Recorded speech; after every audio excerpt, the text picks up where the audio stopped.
welcome again to Dave Blaze in the green room, which is Yep. turning a bit fiery. We've had a pre-broadcast discussion, and Yes, we I did. didn't think you were radical, but you are.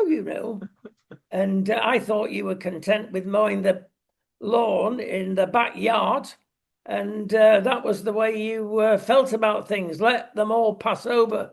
But you're radical. That's good, isn't it? We've got to be radical as Christians, surely. Well, we have to be able to identify what's going on and not just follow these arbitrary podcasters and posters online. X.com, that's not the real world. Well, talking of X.com and talking of Elon Musk and how do you become a SpaceX. trillionaire? Well, it's going to be worse than we thought. It's well over 2 trillion. He's now worth. Now he's a gambler, isn't he? Like Trump. That's why they get on, off. Well, yeah. So SpaceX, has the reusable rockets. And also it has Starlink, so which is delivering a lot of internet to all areas of the earth, and so that's a lot of the value right there. But I got to tell you, I really think we're going to shortly see Elon merge Tesla, not just because of the electric vehicles, but also the robotics. He'll merge that into SpaceX. And then you'll see XAI also merged into SpaceX. So it's going to be a big deal. It's going to be a big deal. He's an ideas man, and some people are now saying he's got Asperger's. He's certainly on the spectrum. Many geniuses are. They know what to do. I mean, this Starlink satellite system, although he's Yeah, had problems, there's 9,000 of up there, Dave. yeah. There's not a lot of people can do Well, that. so they say. Well, it certainly helped people in Europe because the broadband situation is not great in many parts of Europe. Well, right. And in the United Kingdom, you only had what, the BBC, Broadband, no, it's British Telecom that are British providing that, Telecom. but Okay, so that's all you ever had. well, it's a monopoly, and it continues to grind to a halt. Here in Spain, we have bags of broadband, and it's a good job because we're in the broadcasting business. We've no Right. problems here. But I tell you what, in Britain, it's a disaster. And if we're supposed to be technologically advanced, there's no way that can happen with the amount of broadband we got. People struggle. People are streaming the whole time. Yeah. Well, you know what happened? Hughes Corporation, which is Dish Network, and with the Dish TV. So what they did was is they were the first ones to attempt this by bouncing having a dish that you mounted on the top of your house or whatever it is.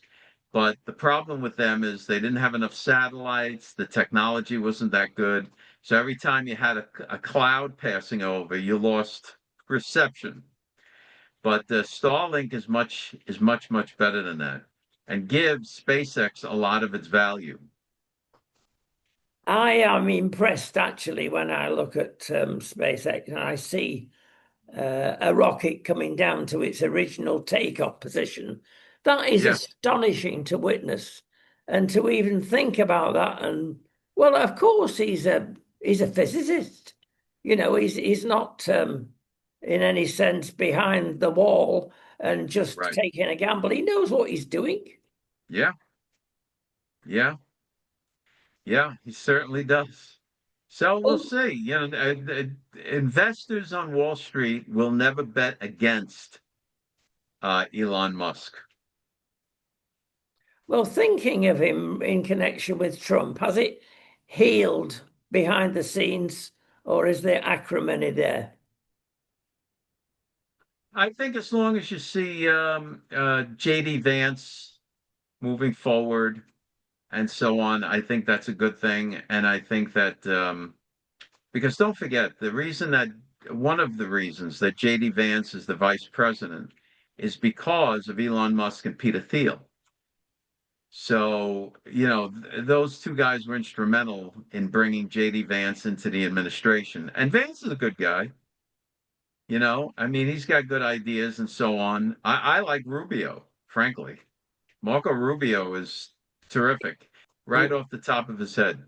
Is he more Trump-like? Is he more hawkish? I don't think so much that he's hawkish. I think that he's just got a really good, like a really good knowledge base of how the world societies are operating. I mean, don't forget, he was a member of the Gang of Eight. He was, buddies with McCain and Lindsey Graham, traveling around. So, I mean, Rubio's had some career.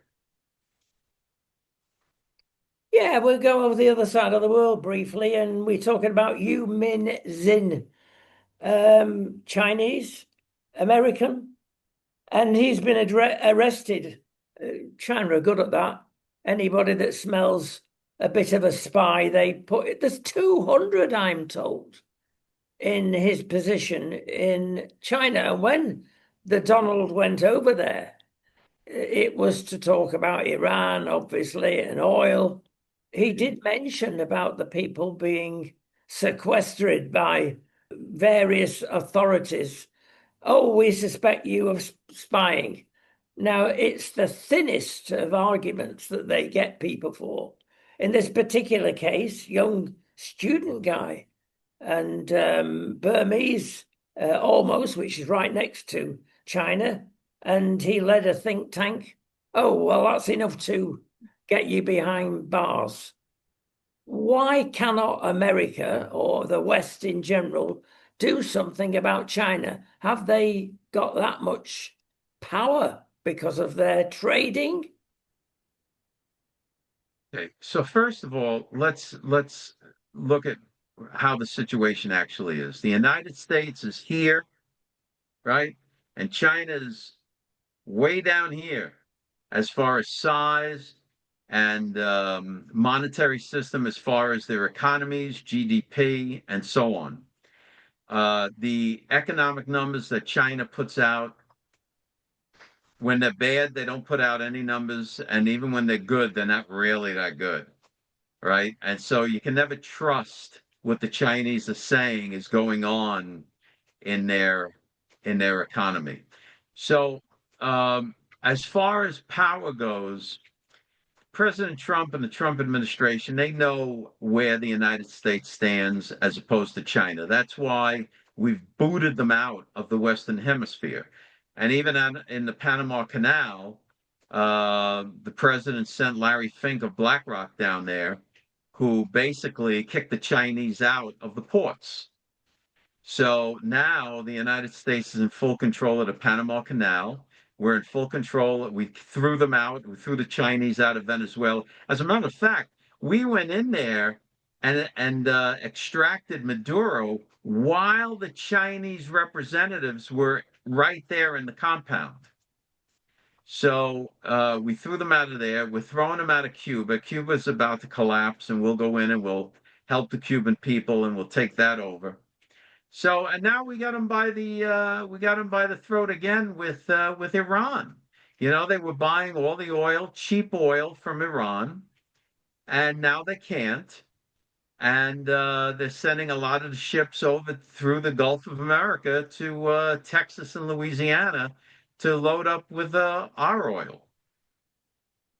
So as far as the Chinese having a lot of power, it's got nothing to do with that. These are very paranoid. The CCP, the Chinese Communist Party, these are very paranoid people. The communists. That's how you got to be with communism. They're very paranoid, and anyone that doesn't fall in line, they get rid of. Well, we'll swing back to California. That's an odd state. And some people say odd people are living there. It's very progressive, liberal, And people, for right or wrong, are suggesting that the voting system, which gives everybody, as I understand it, a chance for a postal vote, and then it can be 5, 7 days afterwards before we get the result, it's open for abuse. Are you worried about that, Dave? No. What I'm worried about is Republicans being lazy and not utilizing all of the voting mechanisms that are available, whether it's mail-in ballots, absentee ballots, early voting, or voting on election day. The Democrats, they have this down to a science as far as mail-in ballots. Now, is there some fraud and abuse? Yes, of course. There's some fraud and abuse, but there's not enough fraud and abuse to overturn the winner of the election. Democrats know how to ballot harvest far better than the Republicans. They'll go into homeless shelters and nursing homes and up and down apartment projects and so on and collect the votes. Republicans aren't going to do that. So then when the Republican loses, they cry foul and that it's all fraud and it's all rigged and everything else. No, you just didn't play the game as well as the other side did. So now the scheme is because they're never going to utilize mail-in ballots like the Democrats do, they want to get rid of mail-in ballots. Yeah, seems reasonable, I suppose, at that level. Now, Let's uh, talking, let's uh, let's remember something. Trump won in 2024 with the mail-in ballots, yeah, right? but he certainly kicked off at the term before that. I should have got there, he Well, said. that was the one before that because the Democrats knew what they were doing. And So Trump was they wrong. understood the system and mail-in ballots are the law of the land. So It's it faced was fair. 25, 25 court challenges or whatever. They've lost every single one. Mail-in ballots are the law of the land. So Guilty. 2016, basically, he said it was a fix. Look, you got to realize something. President Trump has been in the media.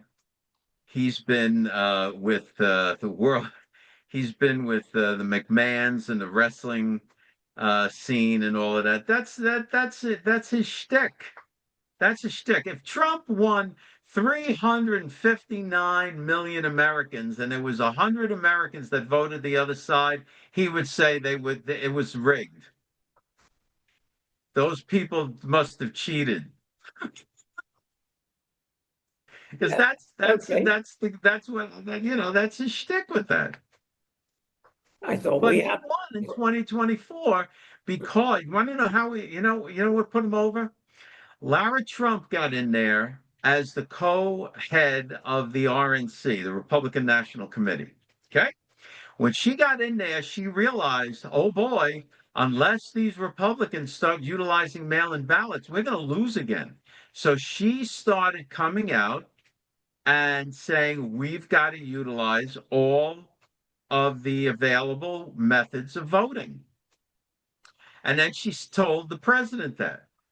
And she said, look, if you don't stop promoting mail in ballots, you're going to lose. So he did. He said, whatever you got to do, mail the ballot in, go on the early vote, vote on election, whatever you got to do, but get out there and vote. And the people did, and he won. Same system. Let's go to Ukraine finally, Yeah. because we've got here a situation where lots of Russians are losing their lives. Yeah, And and Putin is trying to replenish his own population by stealing Ukrainian children from their parents, bringing them into Russia, giving them Russian names, and then putting them up for adoption. It has become so epidemic that First Lady Melania Trump had to write an open letter to President Putin asking him to please return the children to their parents. So she's now working with the first lady of Ukraine to have this happen. And of course, the Russians are putting out all the propaganda dummies in our own government saying that oh there were bio labs and there was this, that, and the other. Give me a break. Those biolabs are there to destroy Russian munitions that might have radioactivity on it. I'm telling you, this whole thing on the far right is they need to be in a mental hospital. That's what really needs to happen. The far right in this country needs like to be in sanitariums because they've lost all ability to think critically, really dig down into what's going on, and they believe every tidbit of propaganda coming out of Russia. It's despicable.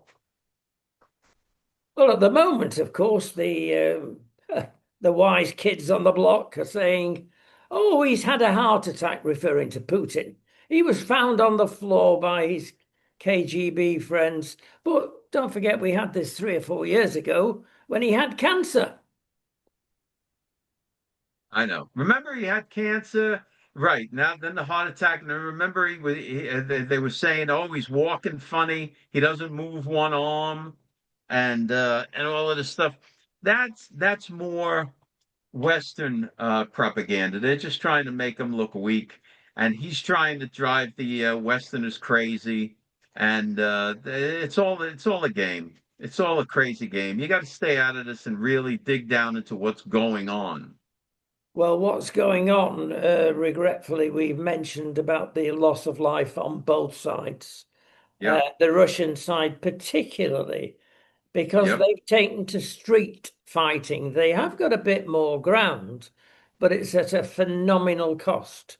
Meanwhile, Ukraine has gone into fighting with various new missiles, which they've developed themselves, low-flying missiles. They're taking out refineries deep into Russia, yeah. and they now own the Black Sea. They've literally sunk over 100 warships. The Black Sea is theirs. I was not. I hate to say it, but I was not aware of that. You're breaking news right now to me.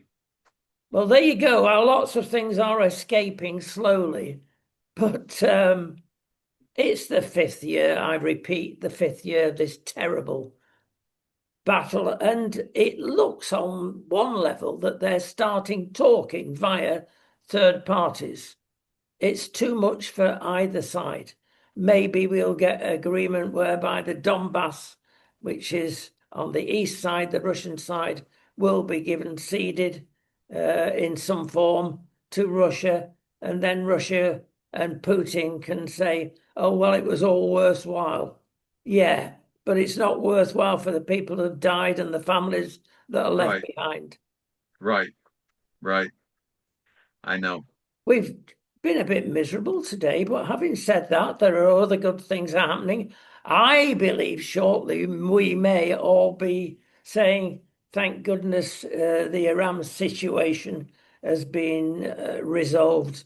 I don't think it will be resolved, but there will be a deal. There will be a deal. There will be a deal. Because President Trump said the magic words. He said, "Oh, and I think in a night or two, we're going to just take Cog Island." And with that, the Iranians were like, "No, no, no, all right, well, we'll figure something out."